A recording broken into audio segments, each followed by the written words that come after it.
శ్రీకార్తీక పురాణము 24 అధ్యాయము అంబరీషుని ద్వాదశి వ్రతము అత్రిమహాముని మరల అగస్త్యునితో ఓ కుంభసంభవ కార్తీకవ్రత ప్రభావమునెంత విచారించినను ఎంత వినినను తనివి తీరదు నాకు తెలిసినంతవరకు వివరింతును ఆలకింపుము గంగా గోదావరి మొదలగు నదులలో స్నానము చేసినందువలనను సూర్యచంద్రగ్రహణ సమయములందు స్నానాదులనరించినను ఎంత ఫలము కలుగునో శ్రీమన్నారాయణుని నిజతత్వమును తెలిపెడి కార్తీకమాసవ్రతమందు శుద్ధ ద్వాదశి నాడు భక్తిశ్రద్ధలతో దానధర్మలు చేయు వారికిని అంత ఫలము కలుగును ఆ ద్వాదశినాడు చేసిన సత్కార్యఫలము ఇతర దినములలో చేసిన ఫలముల కంటే 1000 రెట్లు అధికము కాగలదు ఆ ద్వాదశి వ్రతము చేయు విధానమిట్లో చెప్పెదను వినుము కార్తీక శుద్ధదశమి రోజున పగటిపూట మాత్రమే భుజించి ఆ మరునాడు అనగా ఏకాదశి రోజున ఏ వ్రతమును చేయక శుష్కోపవాసముండి ద్వాదశి ఘడియలు వచ్చిన తరువాతనే భుజింపవలయును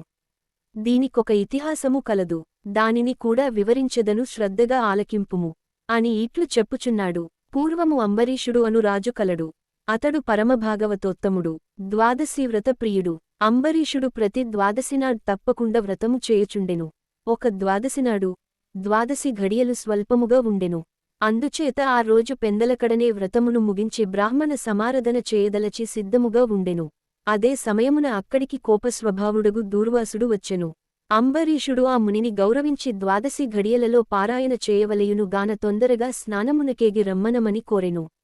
దూర్వాసుడందులకు అంగీకరించి సమీపమునగల నదికి స్నానమునకై వెడలెను అంబరీషుడు ఎంతసేపు వేచియున్నను దూర్వాసుడు రాలేదు ద్వాదశి ఘడియలు దాటిపోవుచున్నవి అందుచేత అంబరీషుడు తనలో తాను ఇలా అనుకునెను ఇంటికొచ్చిన దూర్వసుని భోజనమునకి రమ్మంటిని ఆ ముని నదికి స్నానమునకు వెళ్లి ఇంతవరకు రాలేదు బ్రాహ్మణునకు ఆతిథ్యమిత్తునని మాట ఇచ్చి భోజనము పెట్టకపోవుట మహాపాపము అది గృహస్థధర్మం కాదు ఆయన వచ్చువరకు ఆగితినా ద్వాదశిఘడియలు దాటిపోవును వ్రతభంగమగును ఆ ముని మహాకోప స్వభావము గలవాడు ఆయన రాకుండగా నేను భుజించిన నన్ను శపించును నాకేమియు తోచకున్నది బ్రాహ్మణ భోజనం అతిక్రమించరాదు ద్వాదశి ఘడియలు మించిపోకూడదు ఘడియలు దాటిపోయిన పిదప భుజించిన ఎడల హరిభక్తిని వదిలిన వాడిని అగుదును ఏకాదశినాడున్న ఉపవాసము నిష్ఫలమగును ద్వాదశి విడచి భుజించిన భగవంతునికి భోజనము చేసిన దూర్వాసునకు కోపము వచ్చును అదియుగాక ఈ నియమమును నేను అతిక్రమించిన ఎడల వెనుకటి జన్మయందు చేసిన పుణ్యములు నశించును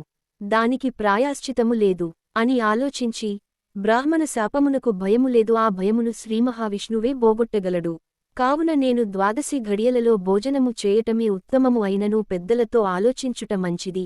అని సర్వజ్ఞులైన కొందరు పండితులను రావించి వారితో ఇట్లు చెప్పెను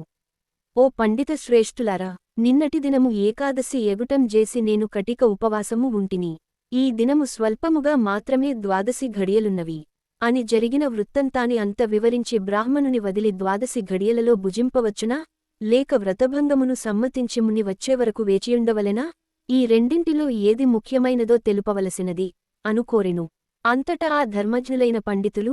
ధర్మశాస్త్రములు పరిశోధించి వారు విమర్శ ప్రతివిమర్శలు చేసుకొని దీర్ఘముగా ఆలోచించి మహారాజా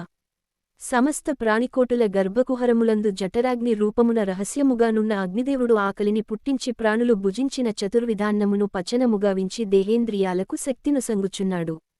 ప్రాణవాయువు సహాయముతో జఠరాగ్ని ప్రజ్వరిల్లును అది చెలరేగిన క్షుద్బాధ దప్పిక కలుగును ఆ తాపమును చల్లర్చవలెనన్న అన్నము నీరు పుచ్చుకొని శాంతపరచవలెను శరీరమునకు శక్తి కలుగజేయువాడు అగ్నిదేవుడు దేవతలందరికంటే అధికుడై దేవపూజ్యుడైనాడు ఆ అగ్నిదేవుని అందరూ సదా పూజించవలయును గృహస్థు ఇంటికి వచ్చిన అతిథి కడజాతివాడైనను భోజనమిడుదును అని చెప్పి వానికి పెట్టకుండా తినరాదు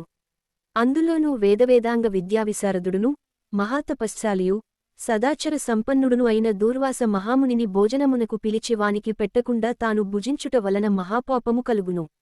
అందువలన ఆయుక్షీణము కలుగును దూర్వాసునంతటి వానిని అవమానమునరించిన పాపము సంప్రాప్తమగును అని విశదపరచిరి 24 అధ్యాయము సమాప్తము।